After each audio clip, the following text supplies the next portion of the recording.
Boating करून आल्यानंतर साधारण 4 वाजता आम्ही सगळे सिंधुदुर्ग किल्ला बघायला गेलो. सिंधुदुर्ग किल्ला सकाळी 9 वाजता चालू होतो.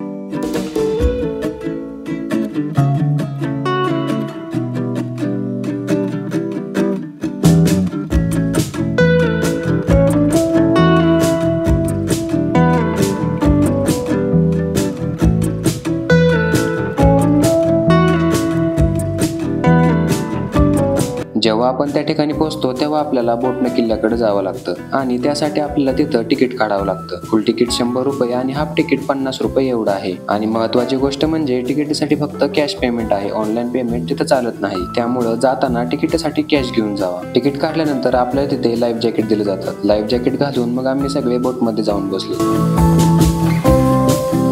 छत्रपती शिवाजी महाराजांच्या आरमारी दलाचे आद्यस्थान मालवण येथील जंजिरा म्हणजेच हा सिंधुदुर्ग किल्ला होय. महाराजांकडे 362 किल्ले होते. या सर्व किल्ल्यांचा पूर्वेस विजापूर, दक्षिणेस हुबळी, पश्चिमेस अरबी समुद्र आणि उत्तरेस खानदेश वऱ्हाड या देशांपर्यंतचा विस्तार होता. भुईकोट आणि डोंगरी किल्ल्यांच्या बरोबरीने सागरी मार्गावरील शत्रूंची स्वारी परतून लावण्यासाठी जलदुर्गाची निर्मिती महत्वाची आहे हे ओळखून छत्रपती शिवाजी महाराजांनी सागरी किल्ले निर्माण केले. चांगल्या भक्कम आणि सुरक्षित स्थळांचा शोध घेऊन समुद्र किनाऱ्याची पाहणी झाली. इसवी सन 1664 साली मालवण जवळील कुर्टे नावाचे काळा कभिन्न खडक असलेले बेट किल्ल्यासाठी निवडले. महाराजांच्या हस्ते किल्ल्याच्या तटाची पायभरणी झाली. आज मोर्याचा दगड या नावाने ही जागा प्रसिद्ध आहे. बोटनं मग आम्ही सगळे पोहोचलो किल्ल्याच्या दरवाजाजवळ. किल्ल्याला एकूण 3 मुख्य दरवाजे आहेत. पूर्वेला दिल्ली दरवाजा, पश्चिमेला नारायण दरवाजा आणि उत्तरेला गोमुख दरवाजा आहे. आम्ही गोमुख दरवाजाने किल्ल्यामध्ये प्रवेश केला. गडाचा हा दरवाजा भक्कम अशा उमराच्या फळ्यांपासून केला आहे. उमराचे लाकूड दीर्घकाळ टेकते. त्याला सागाच्या लाकडाची जोड दिली आहे. गोमुख दरवाजाच्या जवळ आपल्याला श्री दक्षिणमुखी मारुती मंदिर पाहायला मिळते. मारुतीरायाचं दर्शन घेतलं आणि मग किल्ल्यात प्रवेश केला. प्रवेश करताच आपल्याला श्री देवी जरीमरी माता मंदिर पाहायला मिळतं. जरीमरी माताचं दर्शन घेऊन मंदिराच्या डाव्या बाजूने आम्ही मग पुढे गेलो.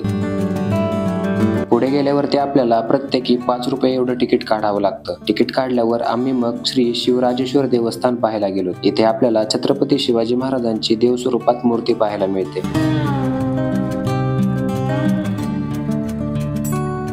महाराजांचं दर्शन घेतलं आणि देवस्थानाच्या उजव्या बाजूला म्युझियम आहे मग ते पाहायला गेलो.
म्युझियम पाहून झाल्यावर देवस्थानाच्या डाव्या बाजूने मग आम्ही पुढे आलो. पुढे आल्यावर आपल्याला श्री महादेव मंदिर पाहायला मिळते. याच ठिकाणी 7 किलोमीटर लांब भुयारी मार्ग आहे.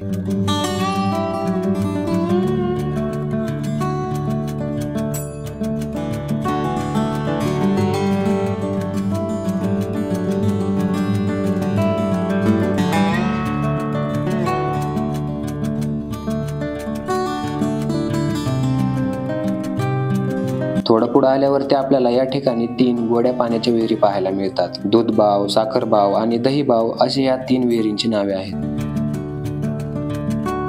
थोडं पुढे जाताच आपल्याला भवानी मातेचं मंदिर पाहायला मिळतं. किल्ल्याच्या मध्येच आपल्याला एक बुरुज पाहायला मिळतो. ह्या बुरुजावरून आपल्याला आजूबाजूचा परिसर पाहायला मिळतो.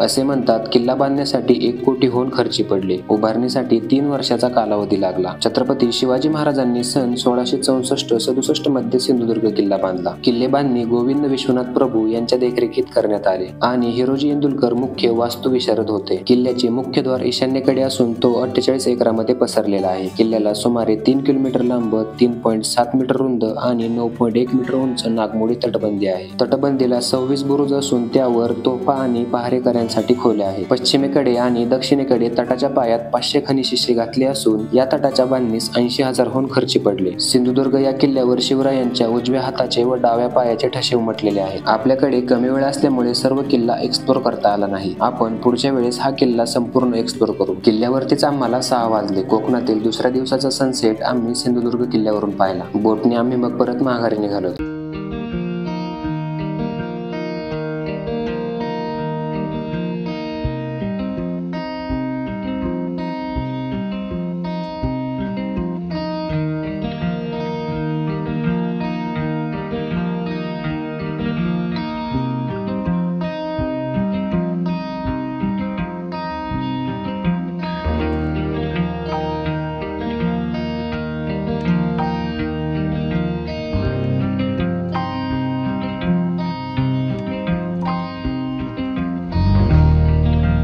मित्रांनो, आता आमचा सिंधुदुर्ग किल्ला हा पूर्ण एक्सप्लोर करून झाला आहे आणि आता आम्ही निघालो परत माघारी रूमला.